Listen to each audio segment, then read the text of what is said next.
one TFA300 LiDAR, and a communication cable. The end of the communication cable is connected to the TTL port. A TTL USB converter board should be purchased separately, and the cable must be connected by yourself. Here I choose the TTL USB converter board by Benewake. Please contact sales personnel if you need it, or send email to bw@benewake.com. If other TTL to USB converter board is used, you need to choose 5 volts power supply. After keeping TFA300 steady, we can see that it has 6 cables. Insert the cables into the pin connector in correct order.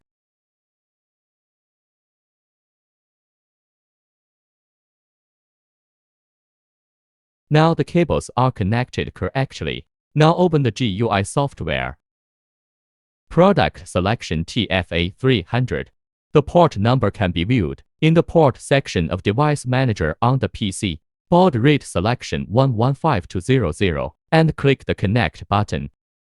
In the right window, you can see the range of LiDAR in centimeter, signal strength, output frequency, interface display,